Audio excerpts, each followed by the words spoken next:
ब्राह्मण स्वागत व अन्न प्रोक्षण. शुद्धीकरण झाल्यानंतर श्राद्धकर्ता हातात पाण्यासह पळीभांड, दर्भ, तीळ घेऊन ब्राह्मणांना प्रदक्षिणा घालतो. त्यानंतर तो आग्नेय दिशेकडे 2 साष्टांग नमस्कार घालतो.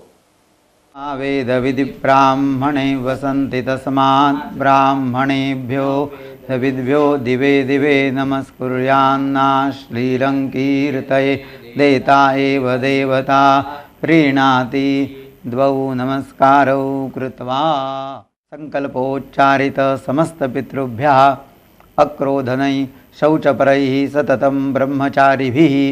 त्यानंतर अपसव्य करून तो सांगतो, आपण क्रोध दूर ठेवून मनातही ब्रह्मचारी व्रताने राहून श्राद्ध करूया. महालय श्राद्धं कर्तुं मम अधिकार संपदस्तुती भवन्तो ब्रवन्तु.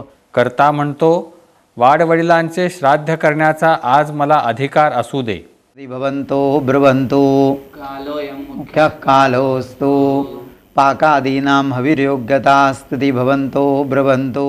श्राद्ध करण्यास हा काळ योग्य आहे व स्वयंपाक योग्य आहे असे मला वाटते, असं तो म्हणतो. महालय श्राद्धे धूरिलोचन संज्ञक विश्वे देवस्थाने ब्रह्मणे.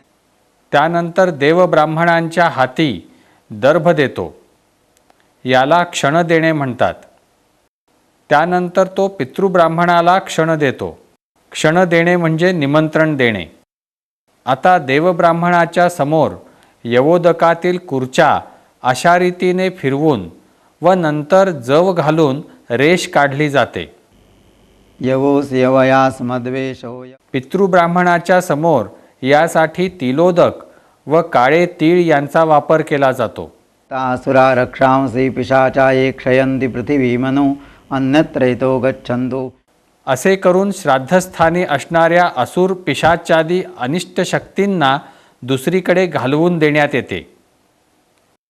आता प्रदक्षिणेच्या विरुद्ध दिशेने स्वतःभोवती फिरून अष्टदिशांना तीळ टाकण्यात येतात. याला दिग्बंधन म्हणतात. आता स्वयंपाकघरातील तयार असणाऱ्या भोजनावर अभिमंत्रित पाणी शिंपडण्यात येते. जानवं उजव्या खांद्यावरून घेतल्यानं म्हणजेच अपसव्य केल्यानं श्राद्धकर्त्याची उजवी नाडी कार्यरत होते. ती त्याला विधी करण्यासाठी लागणारं बळ पुरवते.